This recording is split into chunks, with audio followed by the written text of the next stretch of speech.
Three men in uniform drag a young man out of his mother's house on a Tuesday morning. They tell her they are just checking him out. She watches from the window as they force him into a jeep. Less than an hour later, she hears gunshots from the other side of the building. She spends 5 days walking to 7 different police stations, showing his photograph to strangers. On Wednesday, a policewoman finds his name in a book and tells her he is dead. When she goes to identify him at the morgue, she passes out. The autopsy, conducted a month later, shows 2 bullet wounds, one in the foot, one in the abdomen. A sympathetic officer pulls her aside and tells her, quietly, that the way they killed her son was a wicked act. His name was Sheldon Gary Davis. He was 29 years old. He was not a gunman. He walked with a limp he had carried since the age of 6. He is one name in a list that the Jamaican government spent years not wanting to read aloud. When the soldiers and the police moved into West Kingston in May 2010, they came by the hundreds, 800 from the Jamaica Defense Force, 370 from the Jamaica Constabulary Force. The operation was described, officially, as a security incursion to arrest one man, Christopher Michael Koch, known across Jamaica and in U.S. federal indictments as Dudus, and inside the community he controlled as the president. When it was over, somewhere between 73 and 76 civilians were dead, plus 3 members of the security forces. A commission of inquiry would later conclude there was evidence of at least 15 extrajudicial killings, 15 people whose right to life may have been intentionally violated by the forces sent to restore order. Amnesty International put the number of alleged extrajudicial executions above 40, and Christopher Koch was not in Tivoli Gardens when the shooting stopped. He had already gone. Somewhere in the wreckage of those 4 days, in the ash of the burned police stations, in the autopsy reports, stacked in a temporary blue plastic tent in a Kingston workyard, there was a specific accounting of what had been fired and what had been found. The security forces expended 7,610 rounds. The Jamaica Constabulary Force expended an additional 1,516 rounds. The number of spent shell casings recovered from crime scenes afterward, 36. The Commission of Inquiry called that disparity alarming. The security forces never explained it to anyone's satisfaction. That number, 9,126 rounds fired, 36 casings recovered, sat in the formal record like a detail nobody with power wanted to follow to its conclusion. You cannot understand what happened in Tivoli Gardens in May 2010 without understanding what Tivoli Gardens was. And to understand what Tivoli Gardens was, you have to go back to what it replaced. In the early 1960s, before independence had fully settled into the bones of the new Jamaican state, there existed in West Kingston a sprawling, chaotic Rastafarian settlement called Bacca Wall. 5,000 people shared 3 standpipes and 2 public bathrooms. It was overcrowded, underserviced, and politically inconvenient, a visible rebuke to the aspirations of a newly independent nation trying to present itself to the world. The government of the day decided it needed to go. They demolished it. They built public housing on the site. They named it Tivoli Gardens, and they allocated its apartments to supporters of the Jamaica Labour Party, the party of a young West Kingston politician named Edward Seaga, who would go on to represent that constituency for over 40 years without losing a single election. This is where garrison politics in Jamaica was born, in its modern form. A garrison is not just a neighborhood. It is a political holding, a community whose housing, utilities, employment, and physical security are controlled by a single party through its affiliated dons. Loyalty flows one way, and patronage flows the other. The don provides, the community votes, the politician looks away from the violence and sometimes points toward it. The arrangement was not unique to Tivoli Gardens, but Tivoli Gardens, with its concrete apartment blocks built on the bones of Bacca Wall, was its archetype. Think about what it means to grow up in a place where the state never came. For 30 years before May 2010, the Jamaica Constabulary Force testified at the Commission of Inquiry. They were unable to conduct regular policing in Tivoli Gardens. No police station had been based there for years. The utility companies could not collect payments inside the community. Coke collected them instead. If you were born in Tivoli Gardens in the 1980s or 1990s, the Don was not an aberration from the state. He was the state, the only version of it that ever showed up. Lester Lloyd Coke arrived in that vacuum first. Known in the streets as Jim Brown, Lester Coke was the founding architect of the shower posse, named by accounts that have circulated widely and been repeated in journalism and court documents for the gang's practice of showering its targets with bullets. He built his base in Tivoli Gardens and expanded it across the island and eventually into the United States. The shower posse's American reach ran through New York, Miami, Ohio, Tampa, and into the United Kingdom, an organized criminal network moving cocaine and marijuana north, weapons south, money in every direction. Us authorities would later estimate the shower posse was responsible for well over 1,000 murders across 2 countries during its most active period. That figure appears in American federal documentation and has been reported by multiple outlets, though the precise attribution of individual killings remains contested and distributed across a complex network of affiliated crews. Jim Brown's end came from the inside of a prison, not from the street. In 1991, facing American extradition pressure, he was arrested and held at Jamaica's General Penitentiary. On February 23, 1992, a fire started in his cell. He burned to death. Jamaican officials called it an accident. No one who knew Jim Brown believed that. The official conclusion has never been successfully challenged in court, but the suspicion of deliberate killing of a man silenced before he could testify or negotiate has remained in the conversation around his death for more than 3 decades. His oldest son, Mark, known as Ja T, who might have inherited the operation, had already been shot dead, which left Christopher, 23 years old, the youngest son, the one nobody had planned for. What Christopher Coke built over the next 18 years was, in several documented respects, more sophisticated and more deeply embedded in the community than what his father had run. The presidential clique, that was the formal name for his organization, the inner structure of loyalty around which everything else orbited. The shower posse still operated as the wider transnational network, but in Tivoli Gardens, something more specific was being constructed. Coke ran a parallel state, and the Commissioner of Police of Jamaica eventually used exactly that phrase when testifying before the Commission of Inquiry. Tivoli Gardens under Coke was, in the Commissioner's own words, a state within a state. He held court. Residents brought disputes to him. Property lines, stolen property, bad debts, domestic matters, neighborhood disagreements. He listened. He ruled. His judgments carried the force that the courts of the Jamaican state, which most residents in West Kingston had little practical access to and less reason to trust, could not reliably deliver. When children needed school fees, money appeared. When the electricity threatened to go out, the Don interceded. When a man from the community faced charges that seemed disproportionate, there were channels, informal, quietly understood, through which certain outcomes became possible. Rape was reportedly punishable by death inside the territory. Coke controlled.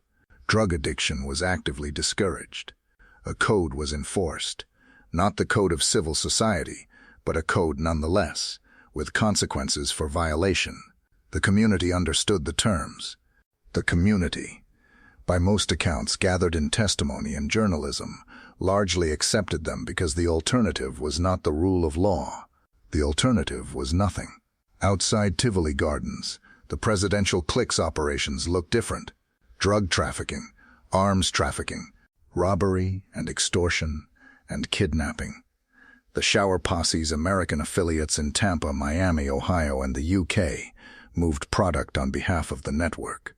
The transnational reach meant that what happened in West Kingston could be felt in Brooklyn apartments, in Miami warehouses, in UK port cities, in the living rooms of Jamaican diaspora communities across the Atlantic who understood very well who Dudus was and what his organization touched, whether they said it openly or not. And if you are Jamaican or from a Jamaican family, anywhere in that diaspora, New York, Toronto, London, Miami, understand what is being said here. This network was not some distant abstraction. It ran through communities that Jamaican families built. It moved through the same neighborhoods where Jamaican parents worked double shifts and sent money home. The violence and the drugs and the weapons were not kept neatly on the other side of some ocean. They were present. They were local. They touched people who would not want it said out loud but knew it was true. The extradition request from the United States Attorney for the Southern District of New York arrived in Jamaica in August 2009.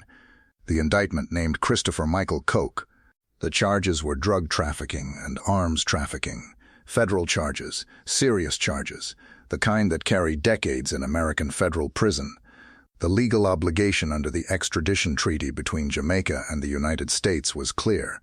What happened next was a 9-month display of political paralysis, so complete, so openly corrosive to Jamaica's international standing, that it ended a prime ministership and became a case study in the catastrophic cost of garrison entanglement. Prime Minister Bruce Golding refused to process the request. Not publicly, not in those words, but functionally, through delays, through legal objections, through procedural maneuvering that stretched over months while American patience evaporated and Jamaican civil society groups organized. The stated legal argument was that the American evidence had been gathered through wiretaps that may have violated Jamaican legal standards. The argument had supporters and detractors among legal scholars. It was not a frivolous point on its face. But then the lobbying story broke. The Jamaica Labour Party, Golding's party, the governing party, the party whose flagship constituency was Tivoli Gardens, had hired Manat, Phelps and Phillips, a Washington law firm, to make representations to the U.S. Department of Justice opposing the extradition. The payments involved, reported by the Jamaica Observer and confirmed through parliamentary disclosures, amounted to approximately $400,000 USD according to the Commission of Inquiry. Golding initially denied knowledge of the arrangement. Then, in a parliamentary statement that was broadcast nationally, he admitted he had sanctioned the JLP's approach to the firm, while insisting the money had come from party donors rather than from Koch himself. A special Manat Commission of Inquiry, established in October 2010, confirmed the payment was made by the JLP, declared it inappropriate for the Prime Minister to have arranged it, and was sharply critical of his conduct throughout. The Commission also concluded that the Prime Minister's announcement of the extradition agreement made on national television on May 17, 2010, without any advance notice to the security forces, was imprudent because it effectively signaled Koch that the government was moving against him, giving him time to prepare. The security forces learned about the Prime Minister's intention through the television. Like everyone else, the United States, meanwhile, had begun refusing visas to members of the Jamaican government wishing to travel to the U.S. The message from Washington was not subtle. On May 17, 2010, Golding relented on national television. 6 days later, the attack on the police stations began. Now we are in it. Now the story enters the hours that made everything else permanent. It is the night of May 22nd rolling into the early morning of May 23rd, 2010. In Tivoli Gardens, men are working. They have been working for weeks. The barricades go up first. Vehicles dragged into position and welded or bolted together. Old appliances, heavy equipment, scrap metal compacted into walls. Sandbags stacked into firing positions. In the months since the extradition news broke in August 2009, the National Intelligence Bureau had been watching and had photographs of men in bulletproof vests, wearing night vision goggles, stacking sandbags inside the community with military precision. Several barricades had explosive devices embedded in them, with trigger mechanisms operable from inside the residences, rigged so that a man sitting indoors could detonate a blast in the street.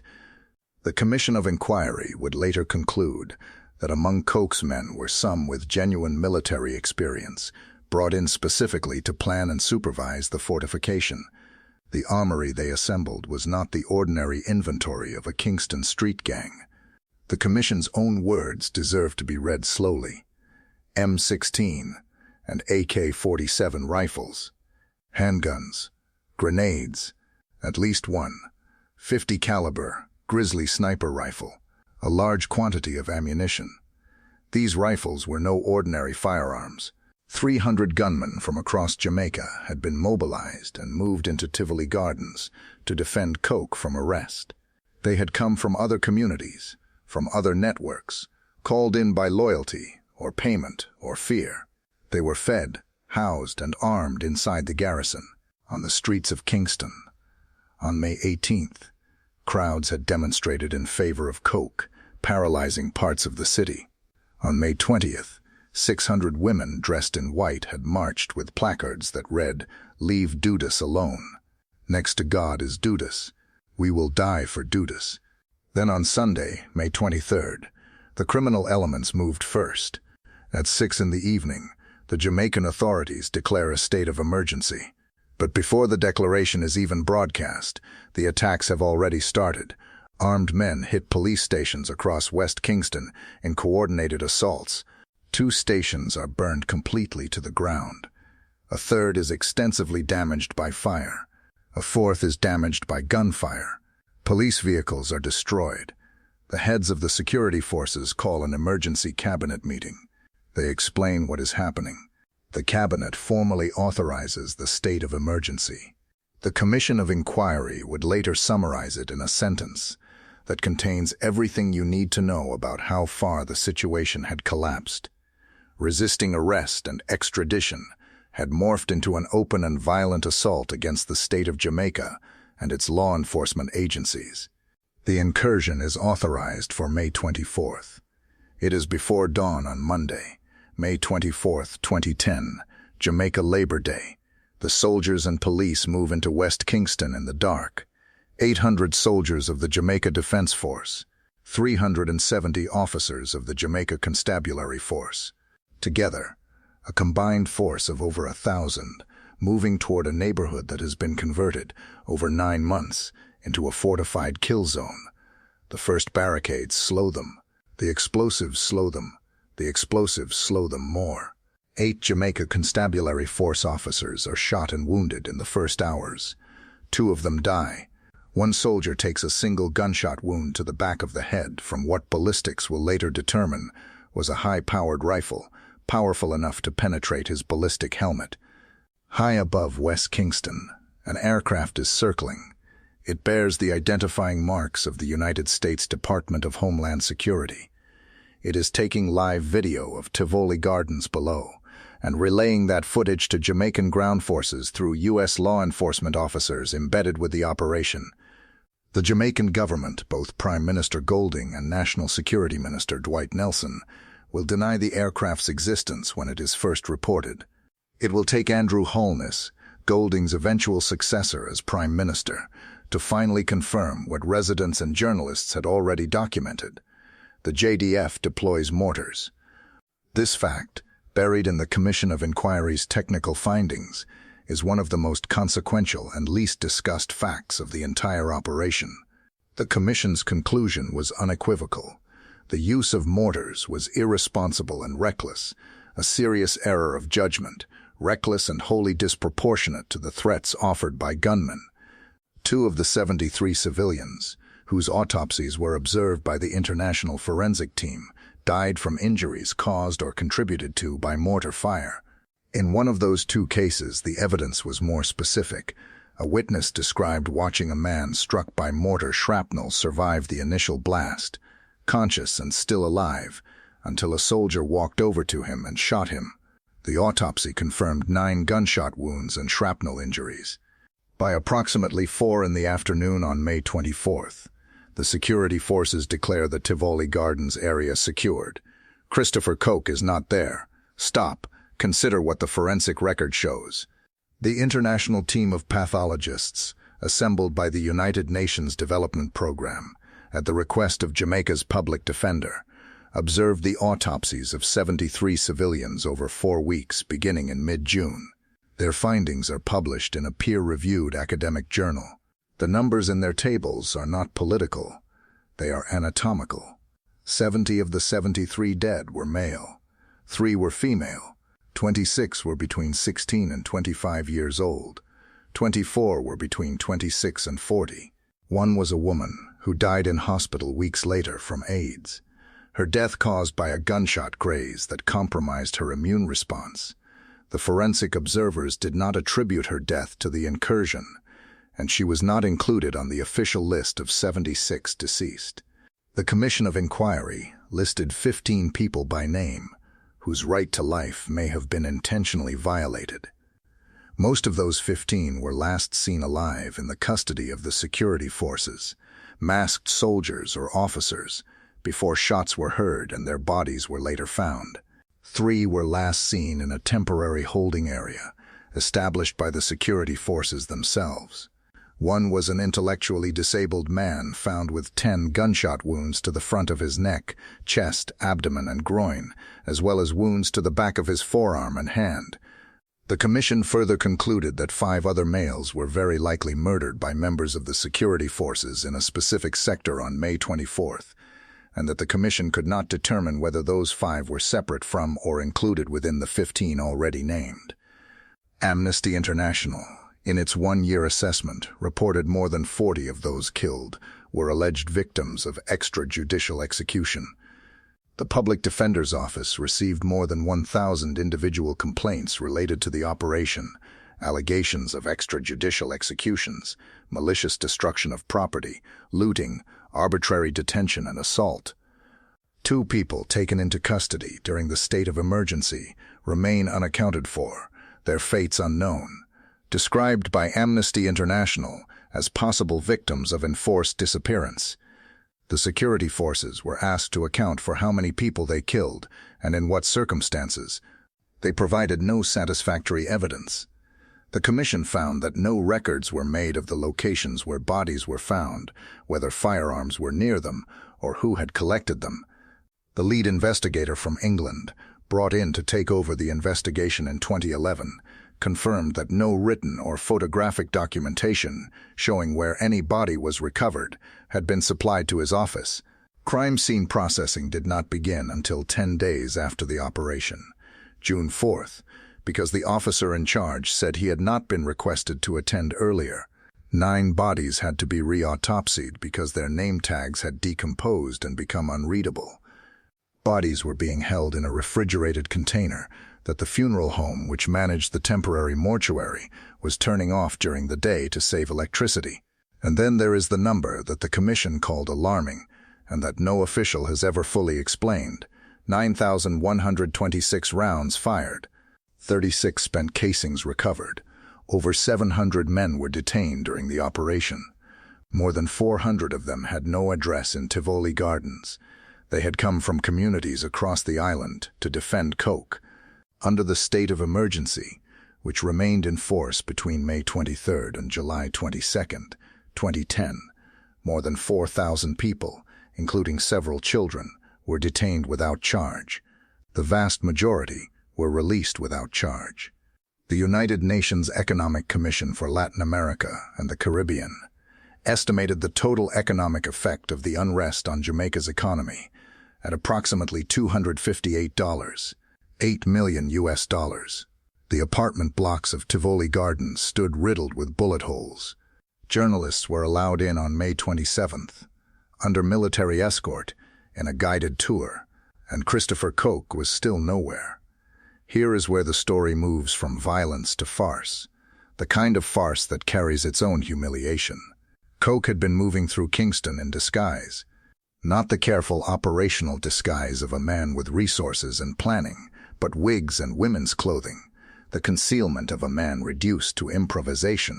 Reports confirm he wore women's attire to move around the capital.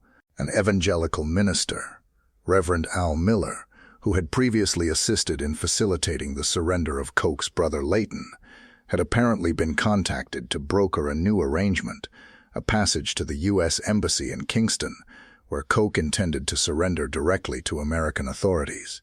The logic was stark. He trusted American federal custody more than the Jamaican police, whose stations his men had just burned to the ground. On June 22, 2010, exactly 1 month after the incursion, a routine police checkpoint in St. Catherine Parish, on the road outside Kingston, flags a car. The officer leans toward the window. Inside the car is a preacher and a passenger in a wig. The wig is pink. There are women's sunglasses. Something about the face beneath them stops the officer. They recognize Christopher Koch through the disguise. He does not resist. The president of Tivoli Gardens is arrested on a rural roadside, wearing a pink afro wig, sitting in a car with a pastor, waiting for an embassy that was never going to save him. He was extradited to the United States 4 days later, on June 25th. In the United States, the performance of the legal process was efficient. In August 2011, Christopher Michael Koch appeared in a Manhattan federal courtroom and pleaded guilty to 1 count of racketeering conspiracy and 1 count of conspiracy to commit assault with a dangerous weapon in aid of racketeering. He did not go to trial. There was no dramatic confrontation with witnesses, no courtroom defiance. He accepted the facts. At sentencing, he came before U.S. District Judge Robert P. Patterson, wearing a prison jumpsuit. He asked for mercy. Women who had been abused by members of his gang in Jamaica had traveled to the United States to appear before the judge and ask for the maximum. Judge Patterson sentenced him to 23 years in federal prison. U.S. Attorney Preet Bharara said in a statement that Koch had controlled through violence and intimidation for nearly 2 decades. On October 2, 2011, Bruce Golding resigned as Prime Minister of Jamaica. He told the press the Koch affair had taken a toll. He said it had affected him deeply. He had protected a man who burned his police stations when the protection became untenable, and then he had sent an army into the man's neighborhood, and 9 months of delay had become the most catastrophic internal security operation in modern Jamaican history. The Manat Commission of Inquiry, established in October 2010, produced its findings. The Commission of Inquiry into the Incursion produced its findings. The public defender produced his interim report. The international forensic pathologists published their academic paper. Amnesty International published its briefings. The Independent Commission of Investigations issued its statements. The paper record of what happened in West Kingston in May 2010 is voluminous, specific, and deeply uncomfortable. No member of the Jamaican security forces has ever been prosecuted for the killing of any civilian during the Tivoli incursion. Between 2000 and 2010, more than 2,220 fatal shootings by police were reported across Jamaica. 2 police officers were convicted for their involvement in killings during that entire decade.